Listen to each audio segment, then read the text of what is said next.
Good afternoon. Congratulations on finishing on time 2 years in a row. I don't think it's been a while since that's happened, so I want to thank everybody.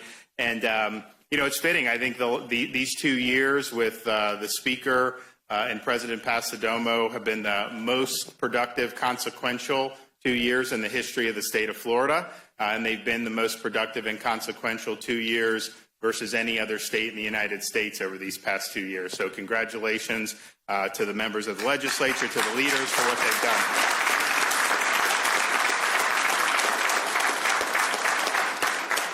And you think about it, they passed the budget, and we had been talking about making sure that we continue to be fiscally responsible. There may have to be a little trimming that is done, but that's just the way the cookie crumbles. But the big picture of this is by the time we're done with going over the budget, it is assuredly going to be a net decrease in per capita spending from year to year. I mean, our population is growing, and yet if you account for inflation and population increase, you're not seeing a spending increase in real terms at all. And yet, even though that is true, you look at some of the investments that are being made, and these are monumental investments. Look at what we're doing with environmental restoration, Everglades, water quality. I called for $3.5 billion over the 4 years starting last year, and we're already $3.5 billion. People thought that's a lot. We're already close to that just in these two budgets. Just imagine that. We did $1.25 billion for increased teacher salaries. We've never done that much in the history of the state of Florida. Major tax reduction, including the toll relief program, which we did in 2023, very popular. They're doing that against almost $1.5 billion in tax relief. And so and infrastructure are moving Florida forward to make sure that we're getting ahead of all this population increases. So you're doing all of that stuff within the confines of a budget that, even though the state of Florida has millions of more people, say, than New York, which is the state closest to us in population, our budget is roughly half the size of their budget. And yet our roads, our services, our schools do better. So that is what you call the way to do it. And the surplus between general revenue, budget stabilization, and unallocated trust fund balances, close to $15 billion. After we go through with the budget, it will be over $15 billion. But mind you, that does not include the amount of revenue that's coming in over estimate. I don't think that even includes the February overestimate, which was $200 million overestimate. Then you have the next few months of the fiscal year. So you're going to end up probably close to 16 or over 16 billion in reserves. And that's what we've been cutting taxes. We've been doing the infrastructure, we've been doing all this. So that's a major, major cushion for whatever may come ahead. Some of these states are running massive deficits. You're seeing California, I think, is up to 70 billion in the deficit that they're running. We're doing the opposite. We're doing it well, and I appreciate the legislature keeping focus, because when you have money coming in above estimate, it's easy to then just go ahead and start spending it on everything. But we have so much in reserve that we've never seen this in Florida history from what we've seen over the last few years. So that's really, really good, and we're excited about that. We're also excited about a lot of the achievements that have been done under the leadership of Speaker Renner and President Pasadomo. I mean, we know, of course, our universal school choice, which was done last spring. We then came in on the special session help students with unique abilities, and we're continuing that momentum in this legislative session. It's just been fantastic. These two leaders have helped bolster parents' rights in the state of Florida, which we've really led the way on that. We've done things to reform school boards, such as doing term limits for school board members, which has been really, really good. Of course, we've really led the way in reforming higher education, doing things like eliminating DEI. We were the first state to do. Now all these other states are starting to follow. Reforming tenure so that every tenured professor has to undergo a review every 5 years and can be let go for poor performance. We've done that. And so that's really, I think, made a big, big difference, and we're excited about that. And then, of course, with K-12, to do what we've done for teacher salaries, nobody thought that was possible just 4 or 5 years ago. And then here in this budget, $1.25 billion must go for teachers' pay increases, and I think you have the highest increase in base student allocation, and you certainly have the highest FEFP that we've ever had. These leaders have also stood with me to make sure that Florida is a law and order state. And we've done an awful lot in that regard over many, many years, supporting the men and women in law enforcement with our bonus program, making sure that we're holding people who do harm to children accountable in a very big way, including authorizing the death penalty for pedophiles. I mean, you see some of these horrific stories. We've got to authorize the ultimate punishment, and we're excited about being able to lead the charge in reforming some of the bad decisions that have come out of the Supreme Court with respect to that and standing up for kids. And then, of course, bolstering what we've been able to do. So, yes, crime rate at a 50-year low, retail theft down 30% over the last 5 years, but they did a bunch of reforms to crack down on retail theft. I mean, some states have legalized shoplifting. They go in and they just take what they want, hundreds of dollars of merchandise. Nobody does anything. That causes people to go out of business. It causes crimes to proliferate. We're not doing that in Florida. We're going to hold you accountable if you do that. If you steal things off people's porches, these packages that get laid down, we're going to hold you accountable. Also going to make sure that we don't allow Florida cities to follow in the direction of a San Francisco or a Los Angeles, where homeless encampments overwhelm civil society and really put a damper on the quality of life for hardworking Americans. So that's not happening here in the state of Florida. So those are really, really exciting things that were done. Illegal immigration, we've led the way on a number of fronts on that over many years, starting with banning sanctuary cities. I mean, we see the problem with these sanctuary cities. The illegal alien that killed Lake and Riley was in New York City, and they released him. It's a sanctuary city. Then this guy ends up in Georgia, and he commits this murder. So we are proud to not be a sanctuary state and to not allow sanctuary cities. There's a number of reforms that have come on this session that I think are very, very good to help disincentivize illegal immigration. And, of course, we've done a lot over these 2 years with respect to that really, really significant issue. Economic freedom. We kneecapped ESG in this state last year and really led the way. I know there's some reforms that also came across this time to protect Floridians against some of these really, really big banks that have a political agenda and are trying to wield that. And we're going to say that, you need to respect the rights of Floridians when it comes to doing that. And of course, we banned the central bank digital currency, which they want to do that. I mean, hopefully it doesn't come to that, but we got ahead of that issue as well. A lot of healthcare stuff. I'll let Kathleen talk about that because I know she's very excited about that. Of course, the speaker had a number of significant priorities with respect to protecting children, which we are also glad that he got involved in that. So I'm just really excited about the progress that we've been able to make. I think these 2 years back to back, really nobody in the country can match what's been done.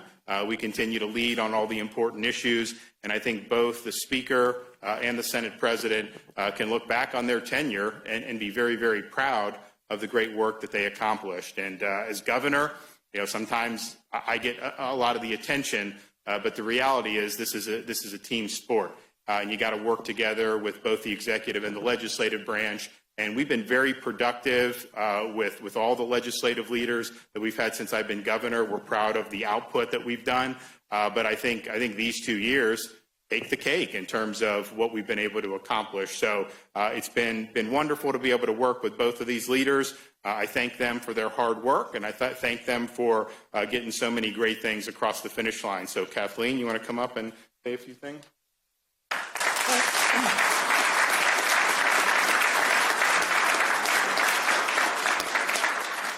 Thank you, Governor. Over the last 2 years, our governor, Ron DeSantis, Speaker Renner, and every single member of the Florida House and Senate have worked together on so many important issues. There's too many to list, so I'll just highlight a few. I'm proud of our work on kitchen table issues important to growing families and seniors. Our work to stabilize and strengthen Florida's property insurance market is starting to bear fruit. We know families can't wait. Every little bit helps. Cutting the taxes associated with flood insurance and property insurance premiums is important for families trying to make ends meet as our insurance market strengthens. I'm also very proud of our state budgets over the last 2 years. We wisely utilized pandemic funds to make critical, one-time, generational investments in our infrastructure, from roads and bridges to education facilities to clean water and coastal resilience. Instead of spending what we have, we're paying down our debt, setting aside historic reserves, and providing for meaningful tax relief so Floridians can keep more of their hard-earned money. I'm really excited about our Live Healthy package. The broad appeal of the free state of Florida continues to attract families, businesses, and seniors at a rate of 300,000 residents per year. Unfortunately, these new Floridians are not bringing their health care providers with them. Access to health care is important at every phase of life. Insurance does not guarantee access, as even Floridians with great insurance face barriers to care. The comprehensive Live Healthy proposals passed this session will help grow Florida's healthcare workforce, increase access, and incentivize innovation so Floridians can have more options and opportunities to live healthy here in the Sunshine State. I'm also really excited about our Compact to Conserve. Conservation and preservation of Florida's land and water resources is essential to maintaining the quality of life we enjoy. It is also essential to sustaining and growing a thriving economy, including legacy industries like tourism and agriculture. The Compact to Conserve invests in the strategic expansion of the wildlife corridor and will help protect endangered native species, including the Florida panther. I am profoundly grateful to Governor DeSantis, Speaker Renner, and Commissioner Simpson for their vision and steadfast leadership in safeguarding Florida's land, water, and wildlife legacy. Thank you again. Serving as the President of the Florida Senate has been the honor of a lifetime. I am looking forward to my continued service as a rank-and-file senator over the next 2 years. Thank you, Governor. And I just want to say a little off script. Where are you? Right behind me. He's a really great guy, and I have had so much fun bugging him in his office over these past 2 years, and I think I'm going to miss that. So can you invite me down every once in a while? Thank you all. As long as you're not causing trouble in the Senate.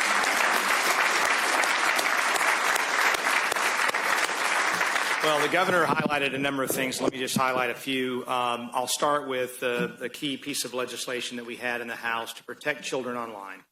And we have our lead sponsor here, Tyler Soroy, with us. We know from all the research that the main place where crimes against children happen are online social media platforms. We addressed that this year in a way that I think puts us ahead of other states, will be sustained both legally and is also effective. We know that in addition to crimes against children, we see record deterioration in the mental health of our kids, whether it's anorexia or self-harm, or even having almost a third of high school women that have contemplated suicide in the last year. So we've taken strong action to save our kids and save their childhood. And we're very proud of that. I want to also give a special shout out to Senator Grahl, who's not here today, for her help in the Senate, as well as Representatives McFarland and Rayner, who joined with Representative Soroy on that bill.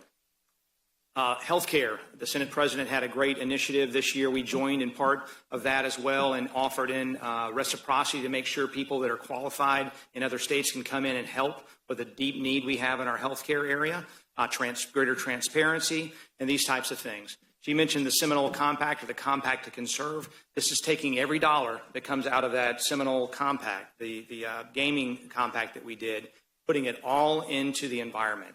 This will represent a generational commitment to protect our environment that cannot be understated. We're talking about probably $1.5 billion every 2 years. Every legislative term will see about $1.5 billion new dollars contributed into saving our environment. I also want to spotlight the budget. We have with us Representatives Leak and Senator Broxson, who chaired the respective Appropriations Committee. Coming out of COVID, you see how other states like California took all that money and they developed new programs and ran up their deficit. How in the world, with all the money that they got, could they have a $68 or $9 billion deficit where we have reserves, where we balance our budget year in and year out? So I compliment these gentlemen, again, the members of the House and Senate, for saying, look, it's time with the COVID euphoria coming off to start becoming the fiscal conservatives we claim to be. And we did that this year so that in the future, we have a downturn, we won't be cutting teacher salaries or that environmental money and all the other things that we need to keep our state what it is. And finally, of course, the tax package. We addressed over these last 2 years affordability, whether it was in Live Local as well as in our tax relief, and this year put money down with the governor's leadership to look at what people are paying in their property insurance premiums. We have hundreds of millions of dollars going out the door as a result of this session to help people in that regard too, along with the other reforms we made. And so this was another successful session. Again, I just want to conclude with the fact that what I said earlier is we put competition aside, all the nonsense you see at the federal level where they get nothing done, and we've chose collaboration. The governor, Senate president, myself, all of our House and Senate members chose collaboration. We delivered on results, on real solutions for real problems for Floridians. I'm very, very proud of this governor's record in the House and Senate over these last 2 years. Thank you, guys.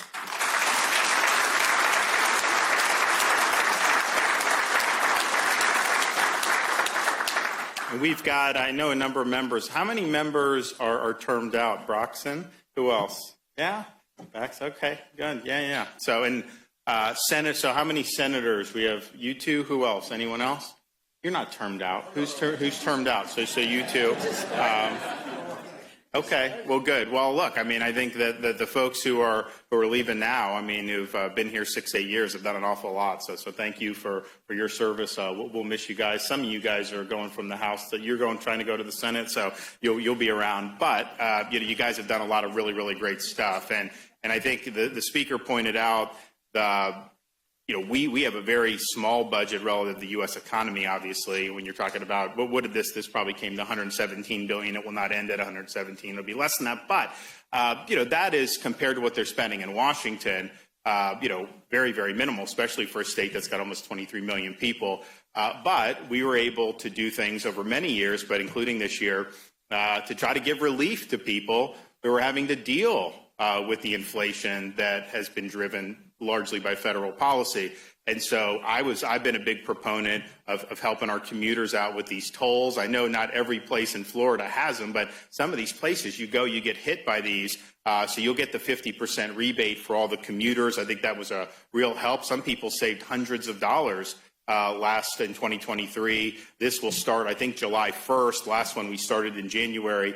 So that's something that's big. The tax relief on the insurance, that's huge. I mean, look, again, this all adds up. It's not like there's one thing that can solve everything. And then I do think what they did, not just with doing the My Safe Florida Home, which has proven to be effective when people have utilized that program, but to also apply it for condo and try to do the condo. That is something that I think can be very, very beneficial. So all in all, there was a big effort to really focus on things that can make an impact to folks who are trying to cope with what the federal government's doing with overall prices, what they're doing with so many of these other things that have been destructive. And so thanks to Speaker Renner, thanks to Senator Pasadomo for doing that and being willing to stand up for folks who are working hard and doing all the right things. Okay. Forrest.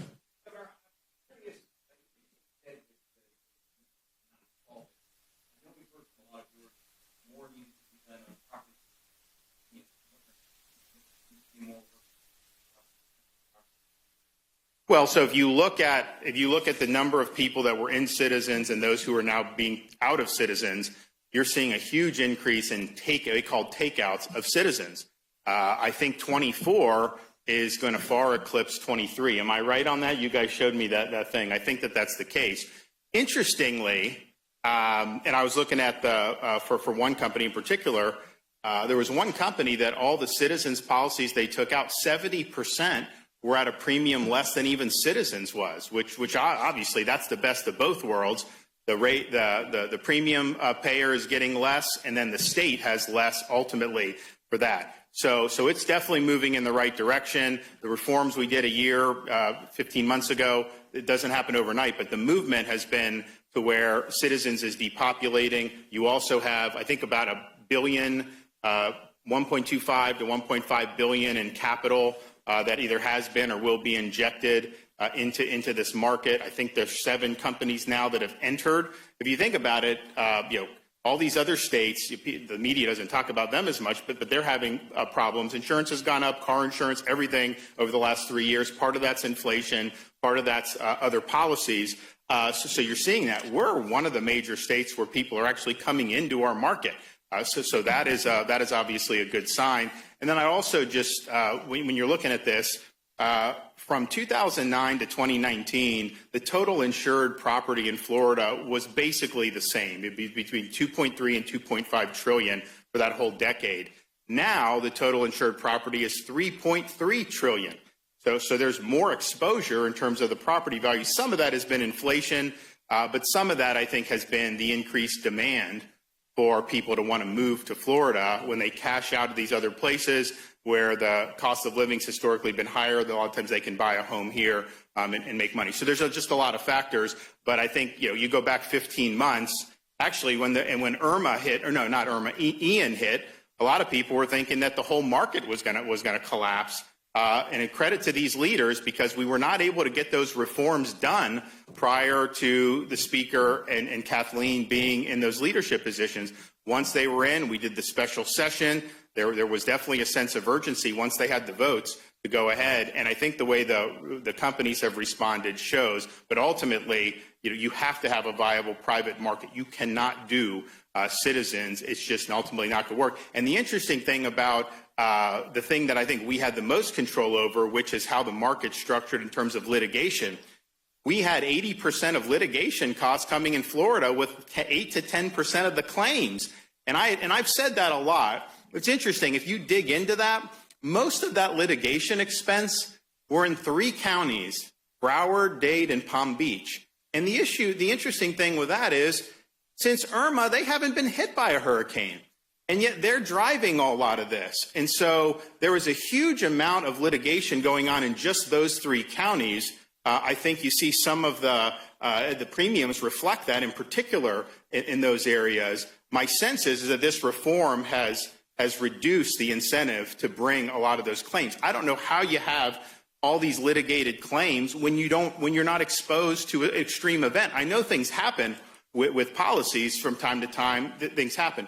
But this isn't like Southwest Florida, which got drilled by Ian. It's not like Michael and the Panhandle. But yet those were the ones that were driving those claims. And so the leaders here really, I think, dealt with that in a good way. And then on My Safe Florida Home, the people that have gone through that successfully and made improvements, the rate of either stop or decline in premiums has been, I think, 70%. So that's very positive. And they put $200 million for individual homeowners. Would you do 25 for the condo or 20?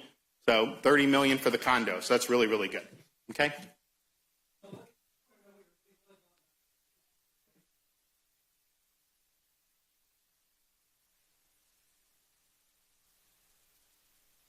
So I don't know on the bill. I know this language is pending before the Florida Supreme Court. I looked at that language, and I mean, it is the broadest language I think I've ever seen. Basically, nobody could ever be regulated or penalized in any way for possessing or using this. I mean, what, you can't regulate it near a school? You can't tell people you can't smoke? I mean, it seems to supersede any other regulatory regime that we have. And that means that if that were to come to pass, that people in the downtown areas, in different communities, this is going to be part of your community. You're going to be, and I've gone to some of these cities that have this everywhere. It smells, there's all these things. So from a quality of life perspective, if you can't do time, place, and manner restrictions, that is going to impact every Floridian in one way or another. And I just think it's so incredibly broad that I think that provision is particularly problematic. I mean, my view is like, you know, people in their homes, we got a lot of things to worry about, but I don't want to be able to go to walk in, you know, in front of shops and have this. I don't want every hotel to really smell. I don't want all these things. But if you're saying you can't regulate it or you can't limit it, which that's how I read that, that could be a big, big problem.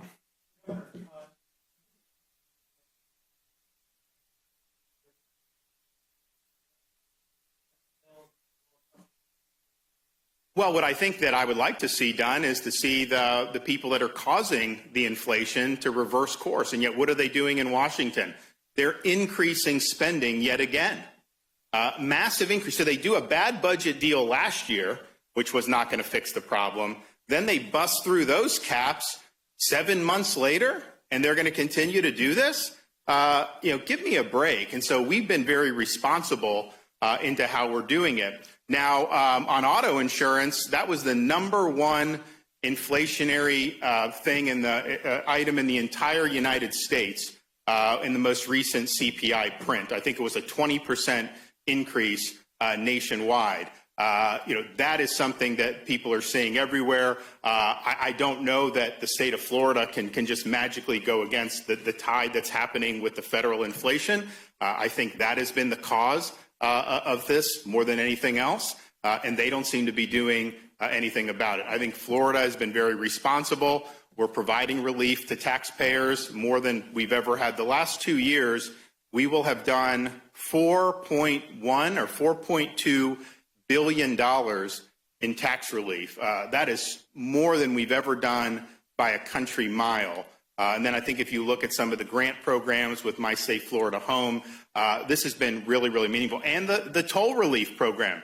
That's a huge thing for people that are commuting. You got to show up to work in most endeavors, and that really, really makes a difference. And so across the board, there have been meaningful things that are going to be very helpful for people. Like the tolls was something I was really fighting for just because I got a lot of good feedback off it. People appreciated it, especially if you're spending $50 to $100 a month in tolls. To be able to get that relief is really, really significant. The people that have used the home improvement grants on My Safe Florida Home, I think the average has been a $1,000 decrease when you've done that, but certainly most people have seen a decrease. And so that's something that's really, really positive. So they've done a good job. But let's just be clear, the grocery bills, all these things that have gone up is a result of years and years of borrowing and spending trillions and trillions of dollars.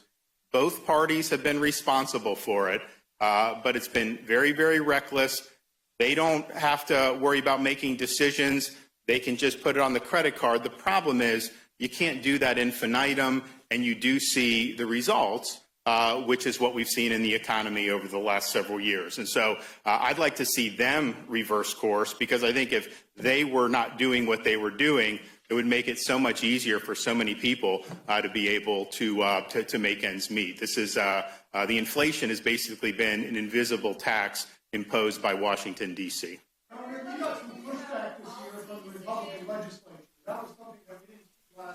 On what? On gambling. Yeah, but the gambling was not. I mean, that was not. I was for it because the state would get more money, but the idea that was like a key initiative was not the case. Everything that we've set out to do, we've accomplished. 100% of the promises have been delivered on. All our big ticket items that we set out to do, the teacher pay increase, the toll relief, the tax relief, My Safe Florida Home, law and order, all of that was done. And so I'm happy. We got everything that we asked for and then some. And so that's a good feeling to have. You know, since the year coming back here is different in politics? No, I don't.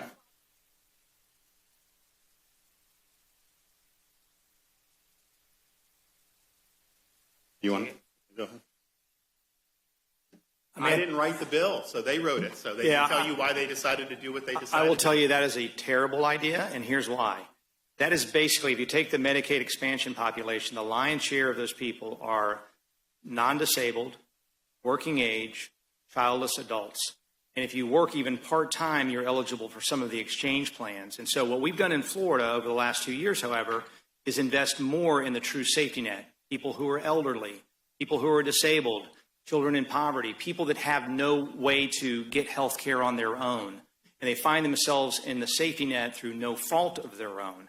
And so it reflects a different philosophical mentality. If that person who's a 40-year-old with no kids and work ready wants free health care, it's essentially knocking on your door and saying, pay my premiums, as opposed to us taking limited taxpayer money and investing in a more robust safety net, which is what we've done in the last 2 years. And I'll give you examples. The kid care bill, which we did last year, which we're waiting on the Biden administration to approve, believe it or not. And in the meantime, they have now come in and said, you know what we're going to do in this category? We're going to say if you pay 1 month of premium, you don't have to pay any more, which is a farce on all the taxpayers.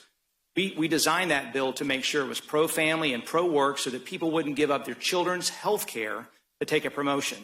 That's what I will say as a Republican, and I think I speak for the legislature and the governor. We believe in things that are pro-family, pro-work. We want people to have health insurance. But it matters that we invest in the safety net. And Medicaid expansion is a total different philosophical perspective that health care is a right, and I have a right to knock on my neighbor's door and demand that they pay my health care expenses. That's why it's a bad idea.